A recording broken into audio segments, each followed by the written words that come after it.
comenzamos la explicación del primer parágrafo del tema 5 de Antropología Filosófica. La quinta lección es la idea del hombre moderna y contemporánea. Recordad que vamos a tratar 5 temas, vamos bien en el tiempo.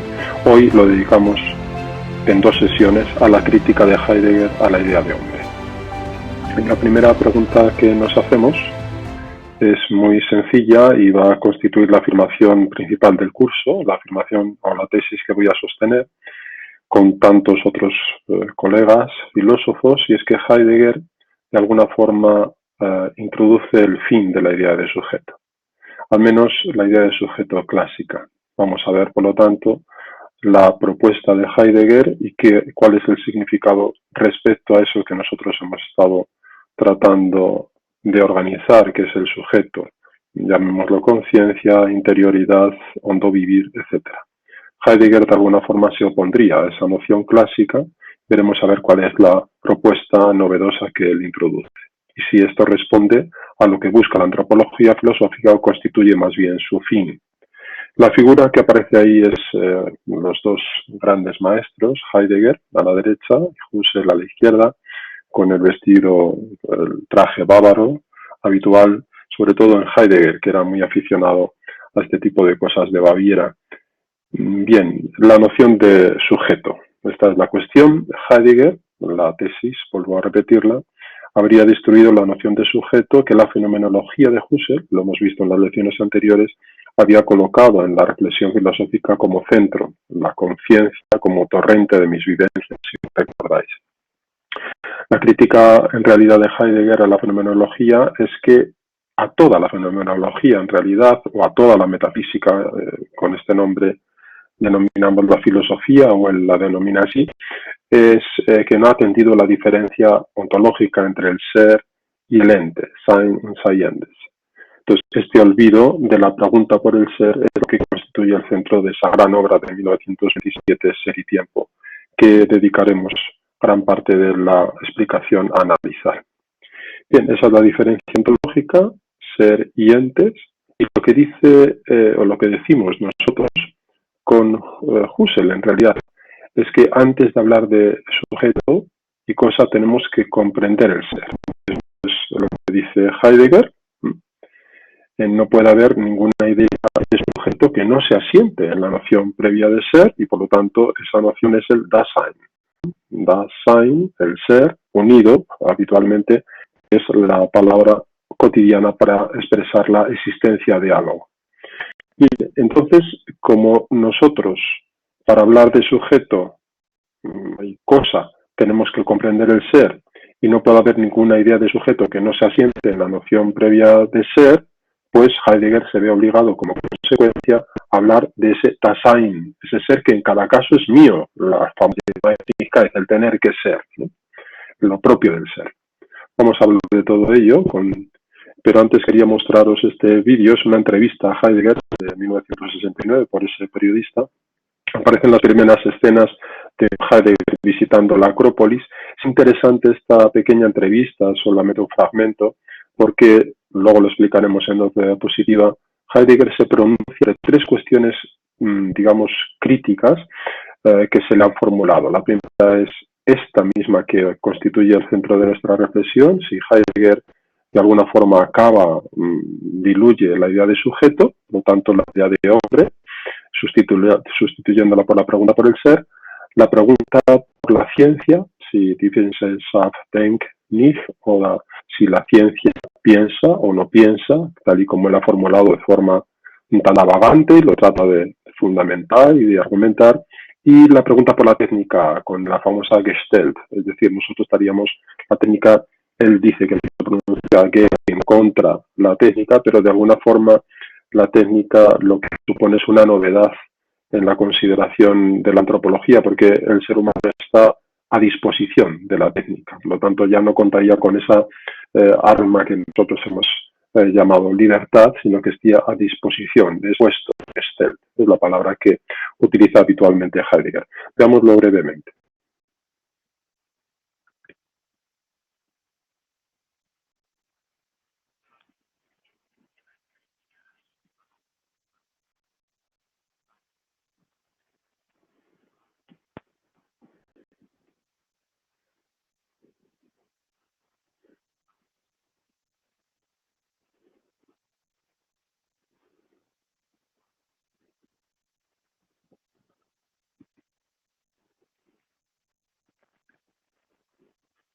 Missverständnis es un malentendido, una mal comprensión.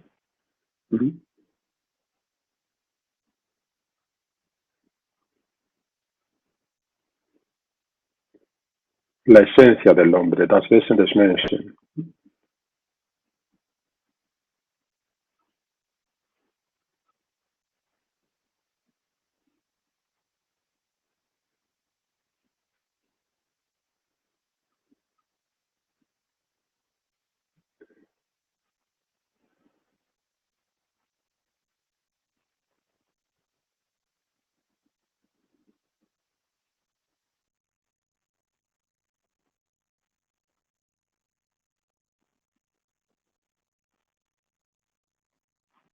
Bien, como veis ahí lo que hace fundamentalmente es justificar, lo veréis como vais a tener a disposición el vídeo, en cualquier caso está en YouTube y está al acceso de todos.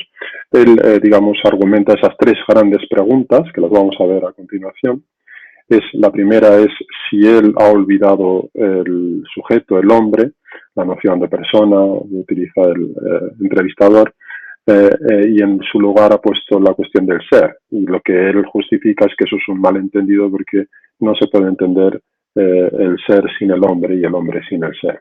La segunda gran cuestión de esa entrevista es grandes cuestiones capitales en el pensamiento de Heidegger es si la ciencia piensa o no, porque él había formulado esa expresión, die Wissenschaft denkt nicht, la ciencia no piensa, y él añade que la ciencia no tiene la pretensión de argumentar sobre, por ejemplo, la física sobre la física. Eso le corresponde a la filosofía, ¿no? Por lo tanto, digamos, la ciencia no piensa porque eso le corresponde al pensamiento que es la filosofía.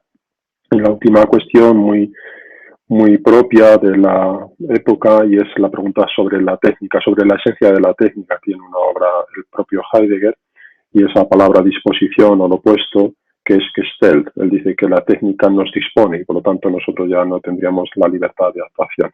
Pero no se manifiesta contra Gegen la técnica, digamos, una y otra vez argumenta esta cuestión.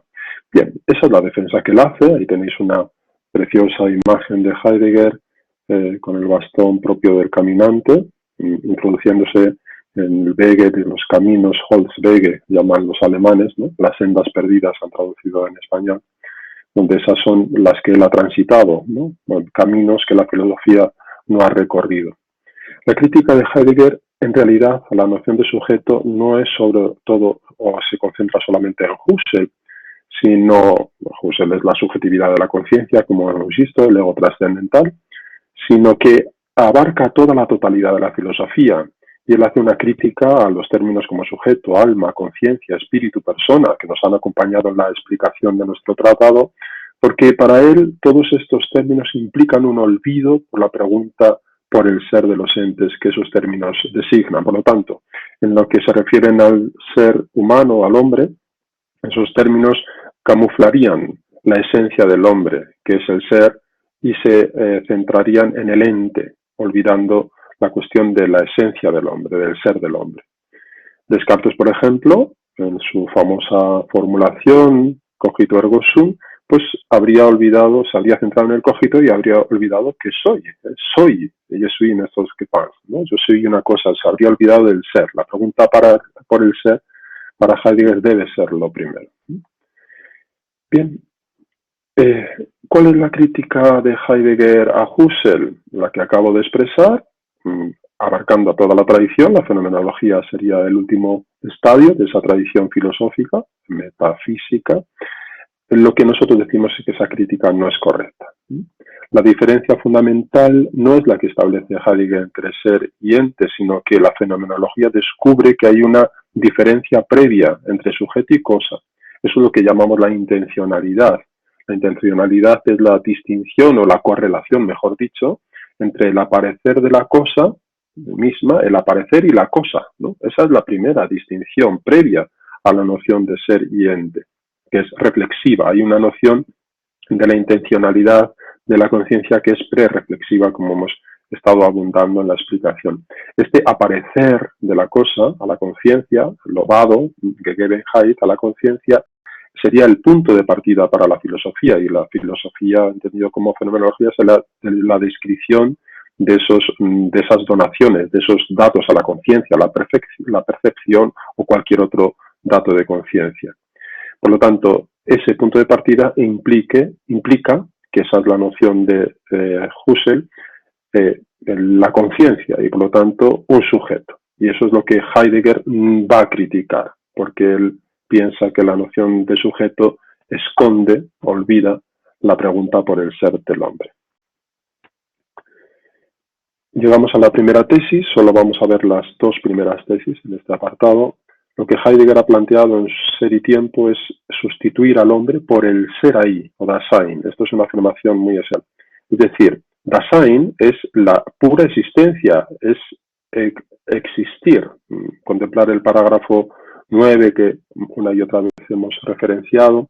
Das Wesen des Daseins liegt in seiner Existenz. La esencia del Dasein está en su existencia. Pero este ser ahí no es el sujeto ni la conciencia, porque no es tomado nunca como un yo trascendental.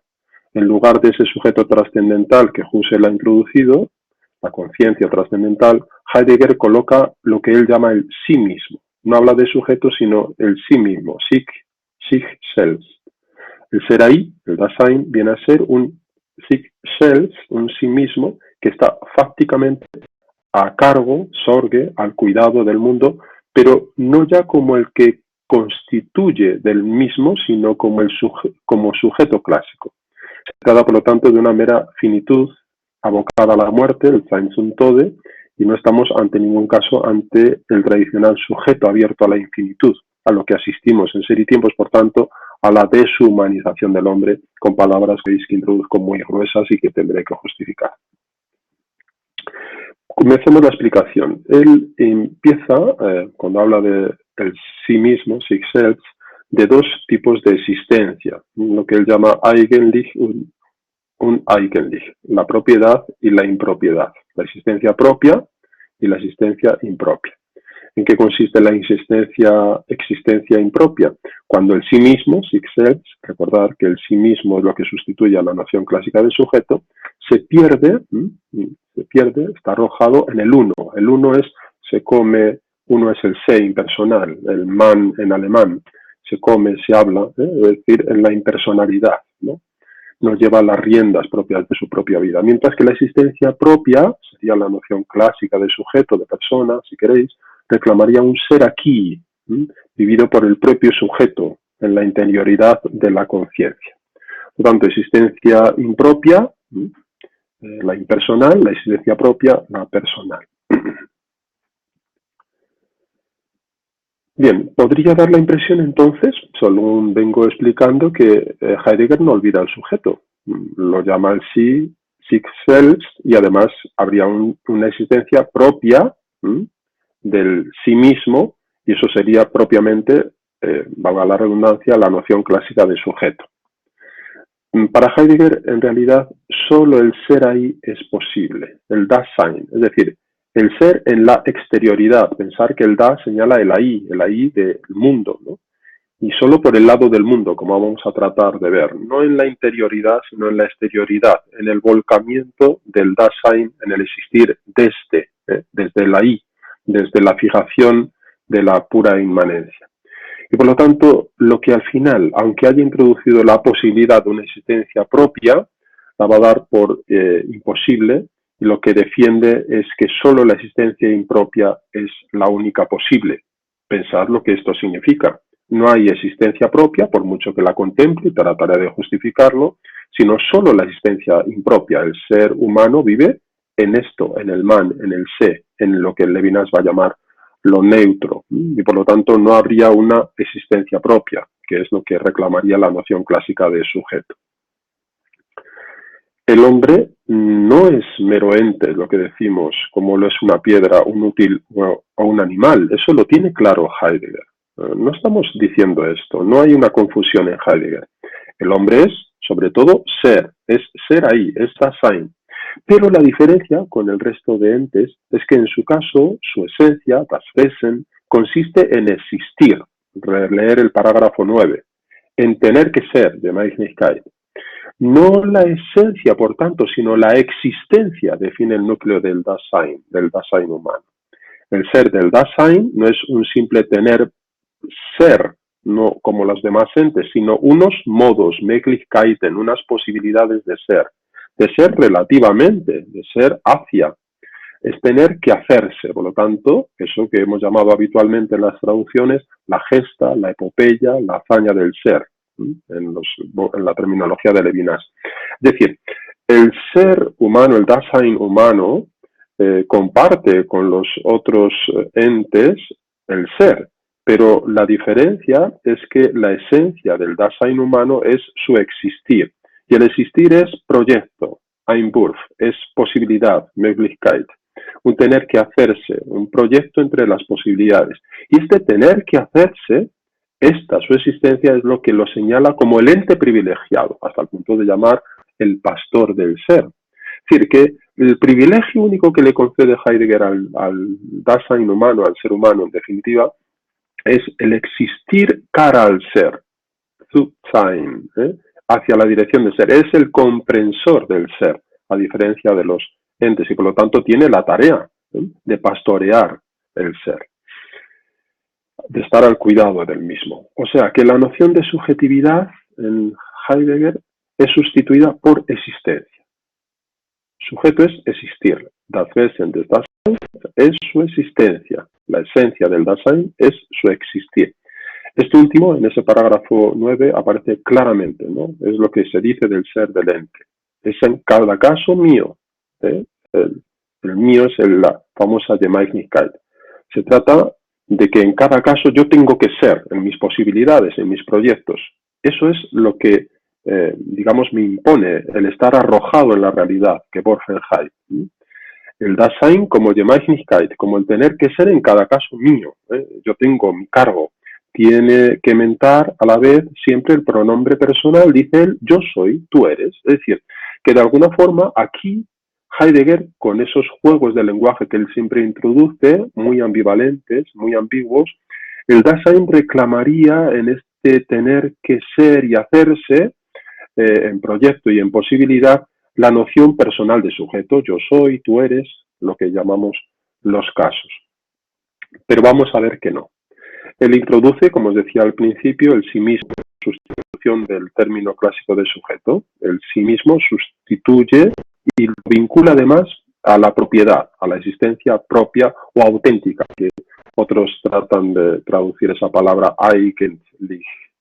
El Dasein se puede comprender, por lo tanto, como una posibilidad de sí mismo, de ser el mismo, o esa es la posibilidad abierta de no ser el mismo.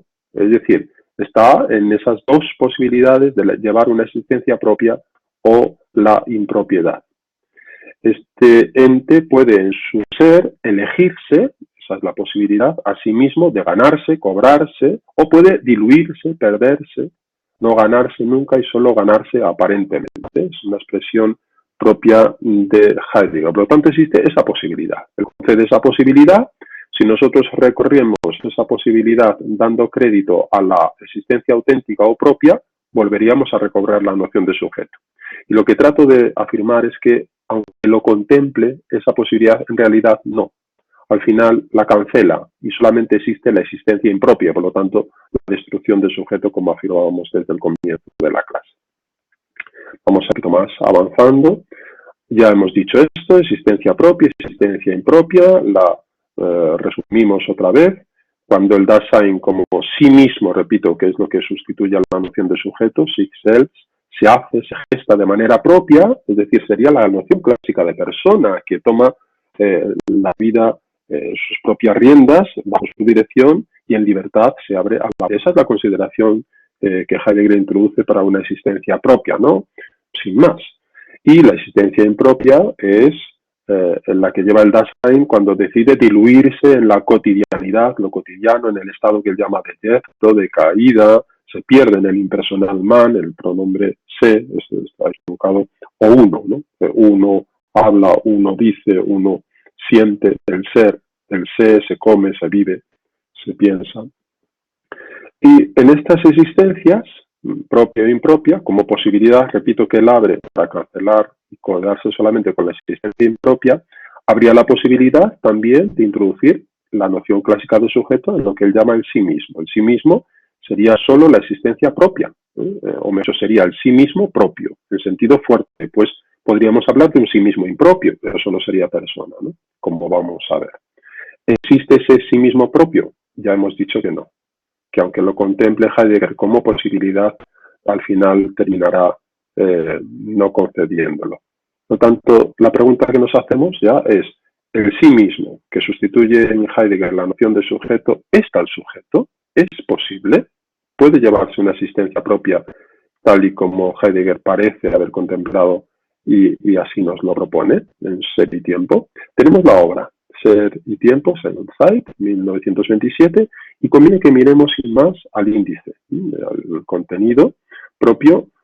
Bueno, ya sabéis que en principio es una primera parte. Heidegger contempló la posibilidad de escribir una segunda parte que nunca concluyó, aunque hay algunos esbozos. Esa primera parte sería esa interpretación del Dasein desde la temporalidad, que ahí aparece, ¿no? Esa sería la primera parte. La primera parte tiene dos secciones. La primera sección es una preparatoria, lo que llamamos fundamental de Dasein, lo que llamamos los existenciarios. Esa sería la primera parte en la que nos vamos a centrar. Y una segunda parte que ya es el Dasein desde la temporalidad, Zeitlichkeit. Bien, esta primera parte, repito, nos olvidamos de esta segunda sección. Esta primera sección tiene, como veis, 5 capítulos esenciales, tiene otro sexto que no nos interesa mucho. Los primeros 2 capítulos que ahí aparecen es la introducción ya de la expresión de Interweltsein, de ser en el mundo, ¿no? Como dice él, sobre todo como comprensión fundamental del Dasein. Por lo tanto, el Dasein, el existir, se comprende fundamentalmente como ser en el mundo. Esos serían los 2 primeros, la introducción, la exposición de esa tarea previa a la analítica del Dasein. Vendría un tercer capítulo que, fijaos bien, y el siguiente, el quinto, analizan esta frase, in der Weltsein, ser en el mundo, pero fijaos, no comienza con el ser en el mundo, sino curiosamente torna, lo invierte, y en este tercer capítulo es la realidad del mundo. Por lo tanto, el Dasein, que se concibe a sí mismo, se comprende como ser en el mundo, es introducido por Heidegger en su comprensión a partir del mundo. No desde el ser, sino del mundo. El ser es el quinto capítulo, das Insein como tal, el ser en como tal, en cuanto tal. Pero, curiosamente, no ha introducido la frase desde el comienzo, sino desde el final, es decir, desde el mundo. Desde el mundo es como concibe Heidegger el Dasein, por lo tanto, desde su cara exterior.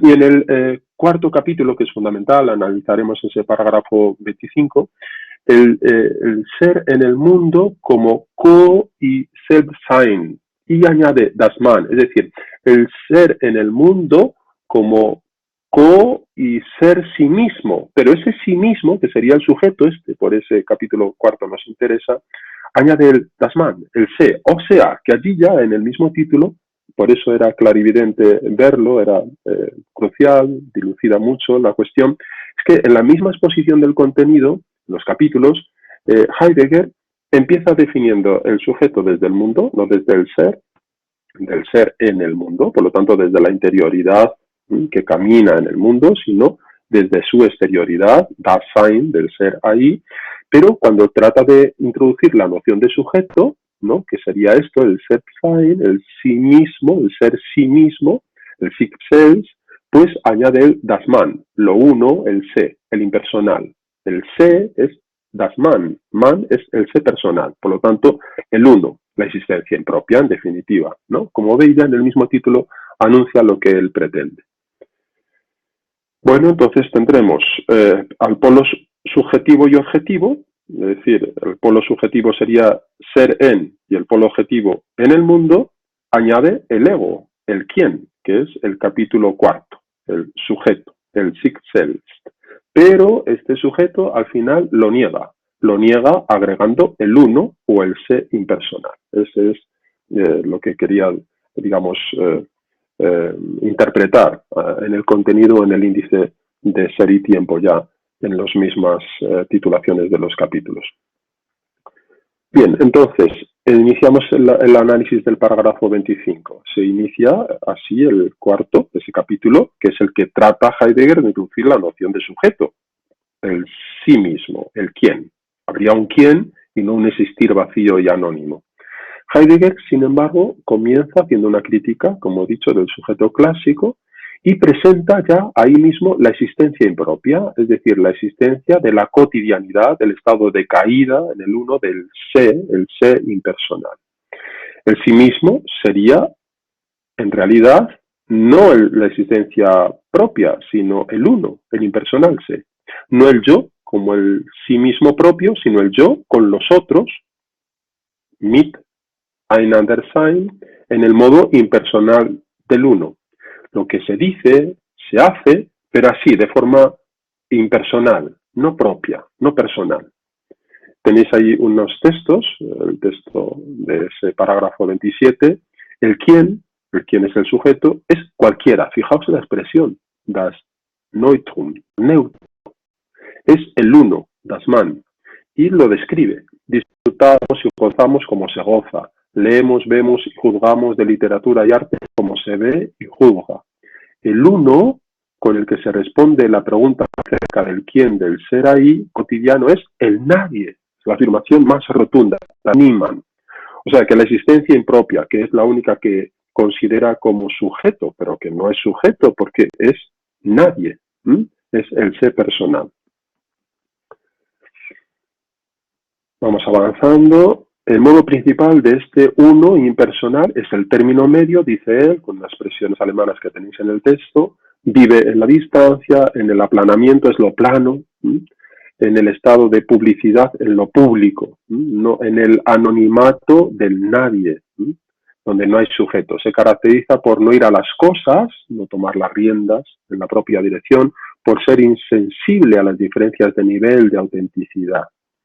Vive en las habladurías es el hablar por hablar, la estúpida curiosidad, la ambigüedad, y lo que de alguna forma el comprender, que sería verstehen, se sustituye por la interpretación, Deutung, por el hablar.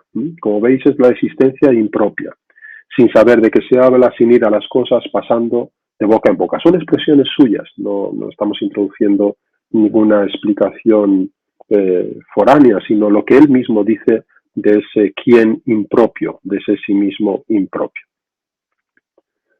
Y llegamos así a la tesis segunda. De esta forma asistimos a la sustitución de la idea de sujeto clásico, conciencia trascendental en la fenomenología, por el impersonal uno, tal y como acabamos de describir. Es decir, el sujeto se transforma, según Heidegger, en el uno que son los otros. Pero con ello se elimina la posibilidad de hablar de un sujeto como sí mismo, tal y como él habría pretendido hacer. Cuando el sí mismo son los otros, o es nadie, es el neutro sé impersonal, porque los otros son tratados también como otros entes del mundo, miteinander sein, uno con otro, elementos del ser en el mundo al cuidado del mismo. Son elementos útiles para la cura, preocupación, cuidado, sorge, pero en cuanto a elementos cosificados en las relaciones sociales públicas, sin posibilidad real de ningún sí mismo propio, sin posibilidad real de un sujeto fuerte. El sí mismo, como existencia impropia, es el uno neutro de los otros, que vive en el estado de caída, que Borgenheit en el mundo, arrojado. Es decir, absorbido en él, perdido en el anonimato de los otros. Ser, cabe el mundo, es eso precisamente, es ser ahí. Dasein, absorbido, perdido en la publicidad del uno. Lo que vemos es un Dasein, por lo tanto, inserto en la mundanidad. Recordad que así se iniciaban los capítulos, a partir del lado externo del mundo, sin distanciamiento del mundo, sin distanciamiento real de esa realidad. El Dasein es una parte más del mundo. No es sujeto, no es un quién como tal en el mundo, una conciencia que vive, no está abierto al mundo, sino absorbido en él, reducido a la pura facticidad de la inmanencia. La pregunta entonces que nos hacemos ¿es posible de algún modo recuperar la noción de sujeto en el sistema de Heidegger? Heidegger, vamos a analizarlo ya en la segunda sesión, podría plantear esta posibilidad en la segunda sección, recordad que eran dos, la dedicada a la existencia propia, al Dasein como temporalidad, el Dasein como temporal. temporalidad. Veremos que tampoco. Ya anticipo la explicación del próximo día, pero habrá que detallarla. Con esto entonces acabamos ya la explicación